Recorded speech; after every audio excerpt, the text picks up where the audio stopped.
Welcome to Joyfully Unstoppable, the podcast for women who are ready to lead boldly, live lightly, and reclaim their joy. Whether you're leading a team, a classroom, a boardroom, or your own big, beautiful life, I am so glad you found us. I'm your host, Becky Hamm, leadership coach, speaker, and founder of Women Lead Well. After years of high-level leadership, I discovered that success doesn't have to come at the cost of your peace, your values, or your well-being.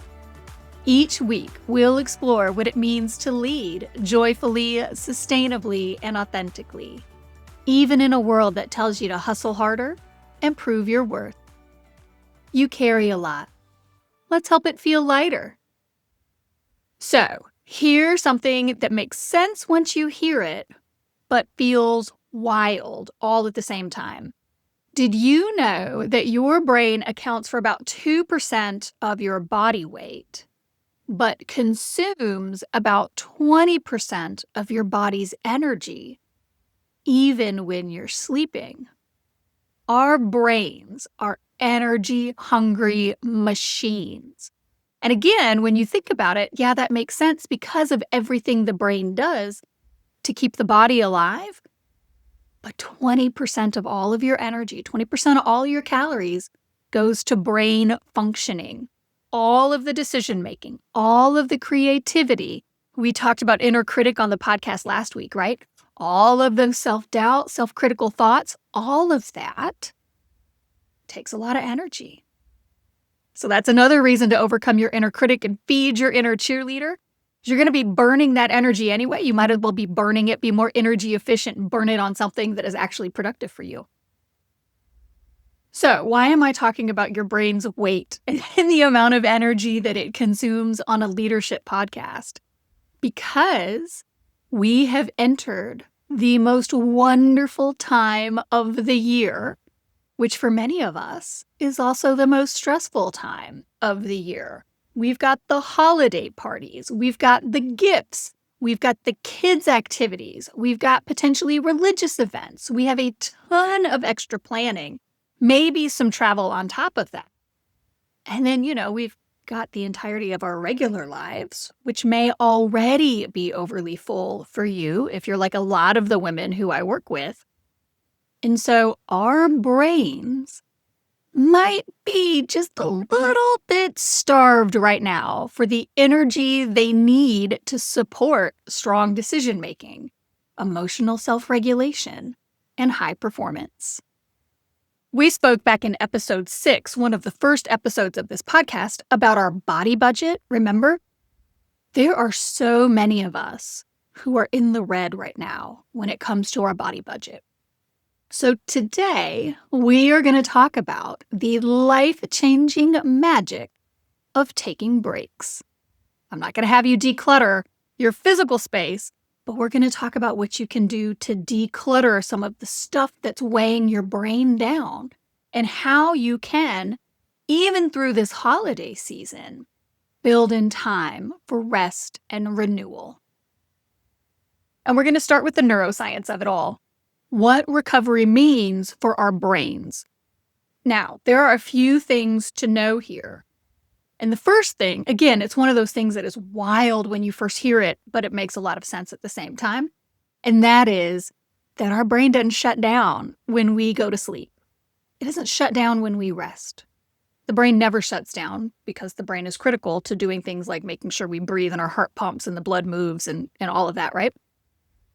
But when we sleep in particular, but when we rest, when we disengage the conscious thinking part of the brain, our brain shifts into a different mode of activity.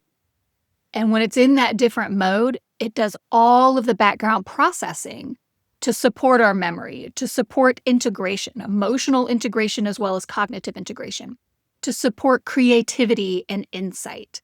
And this activity is linked to what's known as the default mode network, the DMN. When you think of the DMN, think of all of the background processing of the brain, what you need to maintain the neural circuits in the brain, what you need to maintain the non-cognitive automatic biological tasks that the brain supports, that sort of thing. The DMN is all of that background processing that goes on in the brain. And so what that means is that when you rest, again, your brain doesn't turn off. You're not idling. What you're doing is you are allowing the brain to sustain that vital maintenance and restoration. You're giving your brain time to do that background maintenance that it's not doing when you are actively, consciously busy during your day with the decision making, with the emotional regulation, with that background. The DMN supports all of that. But when you're consciously doing those things, the DMN isn't working. So you've got to build time into your day to let that DMN do that part of the processing. You are preparing your mind to operate at full capacity when you are then conscious and moving. And I am sure at this point of 2025 that you have heard of sleep hygiene and someone has talked to you about why sleep hygiene is so important. Well, this is why your brain really does need you to be asleep to turn the conscious, logical processing off so that it's got time to do what it needs to do in that default mode network in the DMN for all of those neurological housekeeping activities. Why is this interesting? Well, for us perimenopausal ladies who struggle to get good sleep, or you amazing new moms who might be getting 3 hours of uninterrupted sleep at a stretch at night because you've got little ones who can't sleep all night, their bellies need to be filled more often than a good night's sleep. Sometimes we feel a little fuzzy-headed. Sometimes we get forgetful. Sometimes we're short-tempered. Is that just me? It's not just me. That's all of us. And that is because our brains didn't get the time it needed to reset. Our DMN didn't have the space it needed to do that neurological reprogramming. So, what can you do through our crazy holiday season? Maybe you're not going to be sleeping 10 hours a night. I mean, let's just be real. I can't sleep 10 hours a night. It doesn't work like every once in a while. But maybe you can make a commitment to yourself to go to sleep at roughly the same time every night. And look, 100%, we're not striving for perfection. But maybe you can set a regular bedtime and honor it most nights. If you can, maybe also limit your alcohol intake in the evenings, because we know that alcohol interrupts good sleep. Maybe if you can, also limit screen time before bedtime. Get the blue light out of your eyeballs so that your eyes start to process. They tap into that circadian rhythm and know that it's time to settle down and rest for the evening. And on the flip side of that, if you want to support a better night's sleep, when you first get up in the morning, get your eyeballs out into some actual sunlight. Out of your house, in the world, eyeballs getting sunlight once the sun is up. Again, to trigger your circadian rhythm that the day has now started. And so that brings you energy throughout the day, and you will naturally start to sundown or sunset when it's evening. So set yourself up for success in the morning to get a good night's sleep at night. Maybe you can't do all of those things all together right now. That's fine. What can you do? Make a commitment to yourself over the remaining few weeks of 2025 to dial in some sleep hygiene practices and see what that does for your creativity, for your complex decision-making ability, for your emotional self-regulation. And as we move through the crazy next few weeks through the holidays, see if it doesn't make your life just a tiny little bit better, because it will. So that's sleep. Breaks are also critical. Research shows us that when people pause consciously working on a problem, then return later to that problem, they arrive at better solutions. In fact, Christine Sirek, Jessica DeBloom, and Dirk Lair published a longitudinal study in 2021 that followed 274 white-collar workers, and they found that after some type of recovery experience, maybe a vacation, maybe something else, but an experience that was defined by detachment, relaxation, and autonomy. The participants reported higher creativity than before their break. When we step back, we are not wasting time. It can feel like it, right? We talked when the inner critic episode last week, I talked about how I've got my inner critic script. One of my scripts is that I'm lazy. And so I can feel like when I step back, oh, I'm being lazy. But that's not the truth. The truth is, when we step back, we are preparing our brains for better ideas, better decisions, deeper insights. That detachment, that kind of back burner processing, is a catalyst for improved cognition. It just is. This is especially true for women in leadership roles who are juggling a ton of complex and conflicting demands. And I can hear it now. I can hear it. But Becky, there is no way that I can take a real break right now. Okay, maybe you can't take a relaxing vacation in the last 3 weeks of the year. I got you. I hear you. But can you get up and take a walk around your building?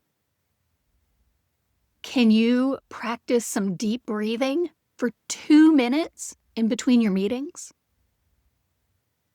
Could you maybe play some white noise while you're folding your laundry to help your brain stop looping on all the tasks that you haven't finished yet? Maybe you can't take a week off. Maybe a vacation is in your future for the last few weeks of 2025, but maybe you're traveling with kids through the holidays and maybe it's not relaxing. I get ya. I hear ya. I live that life too. But there are still things that you can do during your crazy day to create a little pocket of a mental break. That's what I'm talking about here for us. We don't need, we might need, but if it's not realistic, we don't need the Cadillac version of a break. We need to find the little pockets of the little space that we can carve out of our everyday crazy full lives to just give the brain a moment to detach, do a little bit of that back burner pondering. And when you come back stronger. You just do. The little pockets of disengagement can be small and still have impact. Now, as we wrap up for today, let me tie this to our current season of winter, because I love the metaphor of this. I know it might be cheesy to some, but for me it is meaningful, so I'm going to share it. Just like nature slows down to rest and restore and redirect its energy inward during the winter, right? The leaves fall off the trees, the flowers, the crops, all of that dies off and you're just left with the brown. As I look out my window right now, we got a bunch of brown grass because our grass is seasonal. We've got the bulbs that are in the ground that need the winter. They need the freezing weather in order to regenerate, to shoot up, to give us the beautiful tulips and daffodils and crocuses that we'll have next spring. But right now, we are in a season of fallow, and that is intentional. The energy goes inside the plants so they can grow stronger next year. And my sweet friend, I'm telling you, the same is true for us. We need a little energy going in instead of all of our energy going out. This is not our harvest season. This is our reset and renewal season. Our brains, biologically, our brains benefit from that time of rest and lower demand. And again, during those rest phases, if you do dial in your sleep, if you do create little pockets of space through your day for your brain to come offline for just a few minutes, that DMN-driven background processing, the reflection, the integration, the incubation, those can operate more fully. And that supports better long-term performance. Slowing your pace, embracing the stillness is poetic, but it is not only poetic, it is also neurobiological. It gives you energy. It gives your energy-hungry brain a chance to restore, reorganize, and build capacity for the months ahead. So, I would encourage you to treat rest and recovery as part of your performance toolkit. This is not some kind of an afterthought. This is not something you have to earn. No, ma'am. It is a baseline part of the business. And it's not something that you get if there's time left over. No. This is a strategic choice that you make, a strategic priority that you protect to preserve your cognitive energy, to foster your deeper thinking, and to support sustainable leadership. And I know that rest can feel countercultural, right? Especially for women who are high achieving and who often carry a heavy mental load. But again, the research is the research. Rest is not weakness. It is fuel for your brain. If you want to perform at a high level, you gotta give yourself that space. So, finding pockets of stillness now, it gives your mind the room it needs to renew, to reflect, and to align. That will make your future bloom more sustainable, more creative, more grounded. It's a good thing. Now, I hope this episode has inspired you to find some pockets of stillness and to be intentional about protecting time for your brain to renew. And I hope you'll join me next week when we talk about finding flow this holiday season. While it is so important to rest, you also deserve to move through the next several weeks with more ease. That can be a challenge this time of year, so we're going to talk about it. Now, if this episode spoke to you, I would love for you to share it with a woman who's running on empty. We need more women leading from alignment, not adrenaline. And please don't forget to like and subscribe.